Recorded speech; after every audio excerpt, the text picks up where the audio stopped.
Hello students, welcome to week 8 for COM 333.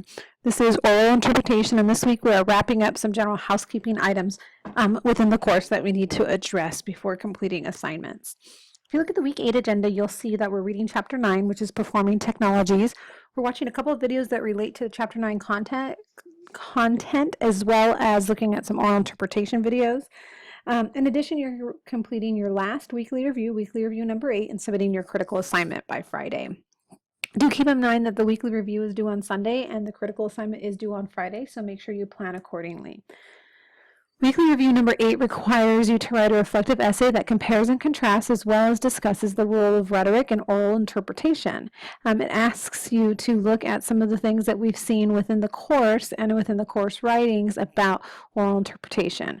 If you look at some of the ideas of Kenneth Burke, he's a rhetorician, and that will give you a good idea of what we're looking at in terms of rhetoric, and looking at critically evaluating text and things of that nature. In your paper, you'll need to include references that are used from throughout the course as well as scholarly sources to support your thoughts. In a nutshell, rhetoric is looking at and critically evaluating communication practices within some type of artifact or communication item.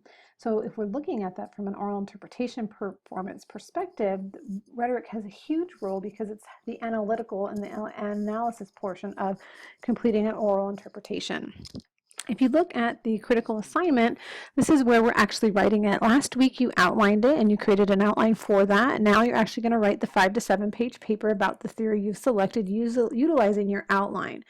If you have any specific questions, look at the feedback given on your outline. Most of your outlines were great, and so very minimal feedback was given. If there was specific issues I had, it was provided within those outlines there. The feedback for those outlines. Once you've completed the critical assignment, you need to carefully look at the critical assignment submission instructions. You'll submit your critical assignment in 2 places. You'll submit it as a SAFE assignment within Blackboard. You'll see that there's a 0 score for that. That's because that's where I have to look at and ensure, required by the university, that you have submitted this to SAFE Assign to check for plagiarism.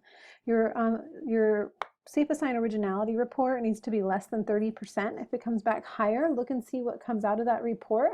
Edit your paper, resubmit it, and once it comes up under 30% or 30% and less, then you can move ahead to submit it to TaskStream. TaskStream is the second link within Blackboard for you to submit your critical assignment. So it's in 2 places. It's submitted as a SAFE assignment, and that's where you get most of your feedback from me. And then it's also in TaskStream, and that's where your grade will be populated. Once you've done that, follow the instructions listed here as well as in Blackboard on how to submit it to TaskStream. It's a very specific process. As you're going through that, if you have any questions or concerns, please contact me early in the week, as this is due on Friday night. Grades are quick turnaround. All grades will be uploaded and streamed into Blackboard no later than the end of the day Monday, early Tuesday, so do keep that in mind.